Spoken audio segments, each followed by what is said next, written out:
It's your girl Liv. I'm M. And we are making our way post B.F.A. If you're new to the channel, do not forget to hit like and subscribe. You have to do both right down here Because we've got lots and lots of videos coming out for our hashtag survivors. I'm talking survivors of B.F.A. programs, future survivors of B.F.A. programs, and people who have no idea what a B.F.A. is. This video is for everyone. especially for those of you who don't know what a B.F.A. is. There's probably something here for you too. So what are we talking about today? The topic of the day is apartment hunting. We are going to give you everything about how to find where you're going to live in New York City. I'm not sure we know how to find an apartment. We did. We found an apartment. We're in it right now. Okay, we've been living in this apartment for years. I found the apartment, and I will be telling you how to find one. She can also help, but yes. I'm the assistant. Anyway, apartment hunting! So, just a heads up, if you move to New York, you're probably gonna have neighbors who live like in the same building or house or whatever. And right now, our neighbors seem to be using power tools or some like vacuum from outer space. I don't know. So if you hear that, that's what's going on. Welcome to the city. All right, so you're gonna move to New York City. Woohoo! Amazing. So happy for you. I'm thrilled for this journey. So if you're planning to move to New York, we highly recommend coming and visiting first. Yes. You want to make sure you like the city, A. B, you want to figure out which neighborhood you like best. So come and check it out. Meet up with some friends who already live here or go exploring on your own. But always be safe. Yes. Let somebody know where you are. Hashtag be safe. I feel like we're being attacked by space invaders. Darth Vader. Darth Vader is outside our apartment right now. So maybe you don't actually want to live in our neighborhood because Darth Vader is here. Also, where was I gonna go? Okay. Anyway, so in order for you to afford these wonderful trips to New York that you're gonna take before you intend to move, you know, maybe a few of them over the course of your college, and now there are horns also. Okay, so Just trying to do nice things. here we go. So, in order for you to be able to afford some of these trips that you're going to take before you go to college, and now my phone's ringing. I'm going to go answer the phone. So, in order for you to be able to come and visit a few times during the course of your college career or the year before you want to move, we would really recommend, you know, getting a job of some kind, like a part-time gig that you can do to help. Stack those coins. I'm sorry. You need to. I mean, it'll help you be able to afford to come, because I don't know a lot of people who just have like New York money lying around. Right, they're like, we're only full-time students. Let's So. just go to New York 20 times. Yeah, no. But like you also, you know, I'm sure you've got your, you know, tuition bills to pay. You've got all kinds of stuff to pay. So, I would recommend getting a job while in college, just a part-time gig if you can swing it, to help put some money aside so that you can take a couple trips to New York, and to also put some money aside for when you get here. You will need it. So, after you visit the city and you figure out where you vibe, it's time to narrow down for your search, because when you decide to move here, if you just go on the sites and type in New York City apartment, it's gonna be overwhelming. Thousands. Right, like millions, gazillions, like Jumanji. So like for instance, when we narrowed ours down to Astoria, we specifically were looking at Astoria apartments, and there was already overwhelming. And we kind of looked at apartments in Astoria relative to a specific train line that we wanted to be off of. You also are going to want to keep in mind what we had mentioned in our last hashtag survival tip, keeping in mind where your friends are. If that's important to you, then your search you might have to think, oh, I also have friends who live in Washington Heights and they live at 184th, so maybe I shouldn't move to Bed-Stuy. Right. I mean, nothing wrong with Bed-Stuy, but if you don't know anybody there, it might affect searching there. If you are a hashtag survivor or trying to be a hashtag survivor and you're thinking about getting your B.F.A, you're currently getting your B.F.A, you have a bachelor's program, a bachelor's in music, whatever's going on, and you're trying to move to New York City, if you are going to be auditioning and you're gonna have to be getting to Midtown. I'm talking everywhere that we audition is the same couple of buildings between 26 and 54, most of which are in the 30s. And on the west side. And on the west side. So you want to be able to quickly get there. You don't want to have to take gazillion hours, going through Inception, going through the board game Jumanji, and just taking a long time to get to where you need to be. Jumanji is the buzzword of the day. Jumanji.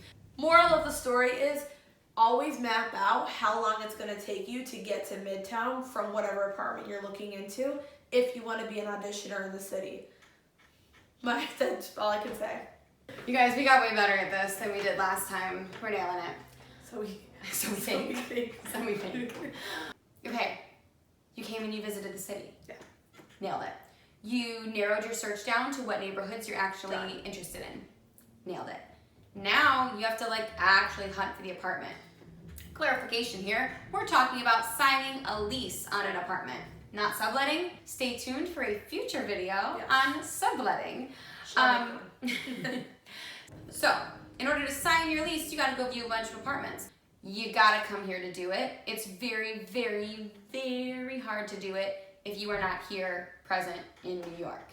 Apartment hunting in New York is like the Hunger Games. So it can move really fast. So just make sure you know that it's gonna feel stressful and chaotic and hectic. That's normal.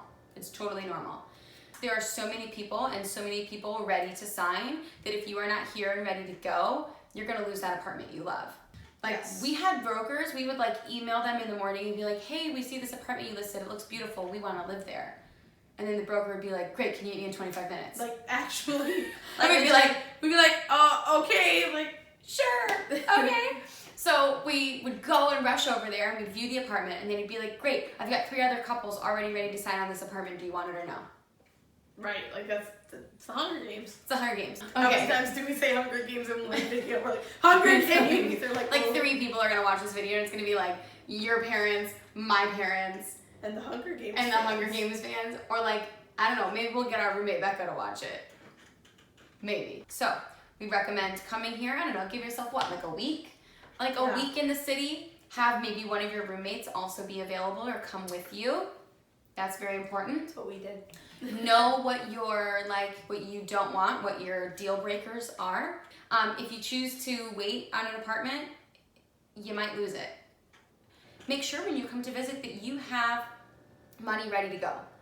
Because between you and your other roommates, you'll probably need to put down first month's rent, security deposit, and a broker's fee, occasionally also last month's rent, depending on the apartment. Just have it. So between you and your roommates, you need to make sure you have that set to go. Stay tuned for a coming video breaking down the details of working with a broker, guarantors, all of that financial hoo-ha that comes with signing for your first apartment in New York. We got you. Stay tuned. If you have any pressing questions that are not answered in this video and you just can't wait for the next one to come out with further details, please hit us up on our social medias. I have a pressing question. Do you get it? I'm so sorry about that. She's out of control. I'm going to press your question. I don't know what that means. I don't know what that means. Hit me up in my social media. Hers is also listed down there, I'm sure, because she'll put it down there. But yeah, hit us up because we'd love to answer those questions as soon as we can with our videos. Message us, comment, we're here to help. All right, so then let's finish up with our favorite thing in the world, money.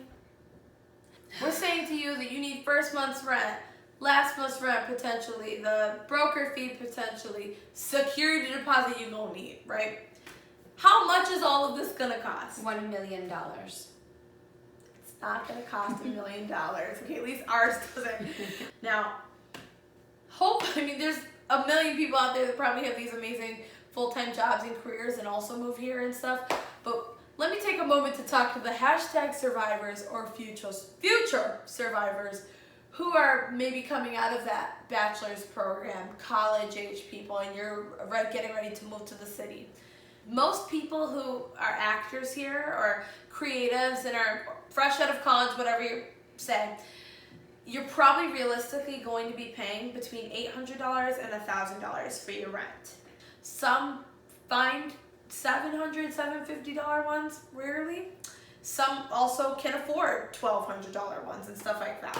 That's schwanky. I would suggest saving 6 months rent prior to moving, because if you're gonna sign that lease, you're already gonna lose like 3 months of it. I'd plan to lose 3 months of it. I mean, in our apartment, when we signed our lease, each of the three of us ended up putting down the total first month's rent just to sign. So that was like, you know, all three of our individual rents put together. That total, we each had to put down that large lump sum in order to sign the lease. We should probably also say that 6 months rent, I would just assume that you're gonna be paying $1,000 and then be so happy when you're not. So when we say 6 months rent, we mean you need to put $6,000 in your bank account. Minimum. If you can have more. It's never gonna go to waste. Like, you're gonna need it. And we should also mention that roughly on average, it costs anywhere between $2,000 to $3,000 to live here, including rent. So now once you've signed your lease, your first month, you're golden, rent's already paid. So you're only gonna spend probably another $1,000 while you're here that first month. But you just need to keep in mind, you're probably gonna be spending between $2,000 and $3,000 a month just living. I know, coming from other states or countries, that sometimes sounds like a lot of money. I mean, right now it still sounds like a lot of money to me. So please plan accordingly. Your money just like disappears. It does. And then you realize you signed a lease. Where's all the furniture? Not in the lease you just signed, most likely. So in our case, a lot of us had to buy like furniture, like a couch and a bed frame and a mattress and a dresser, because those 2 suitcases I moved to New York City sure didn't have a bed in there. So sure didn't have bed. Sure didn't have no bed. I don't know what happened. Oklahoma came out. I'm not from Oklahoma. Oh, I've never been in the show Oklahoma. oh, I don't know what's happening. Like I said, hashtag Jumanji. I might be in the board game right now. I don't think so. If we're reaching you and you haven't even entered college, get the job right now. Start stacking your coins. It doesn't have to, you can still go out and still have fun, but what we started to do throughout getting our degree, as we were working our on-campus jobs or our off-campus retail jobs, I worked at Bath & Body Works for like ever. Dairy Queen. Yes, she's the Dairy Queen. But yeah, just making it a habit of like, okay, this is my paycheck. I'm going to take 10% out and put it away right now. Just start it now so you don't have to think about it like 2 months before you move and you realize, wait, oh my God, New York is so expensive. You call me your financial advisor? What? My financial advisor is Ben Griffith Financial Services in Ann Arbor, Michigan. That's her dad. I mean, that's his job, but like... He's at Domino's Farms. Y'all, we forgot to sign off last time. What? First time vloggers. We got you this time. Thank you so very, very much for watching. This has been Making Our Way Post B.F.A. I'm Em. And I'm Liv. Now don't forget, hit like, hit subscribe. Let us know what videos you want to come next, because we want to help our hashtag survivors, future survivors, and people. That was a lot. That was too much. Sorry. And hashtag survivors. We'll see you soon. We got you. Peace.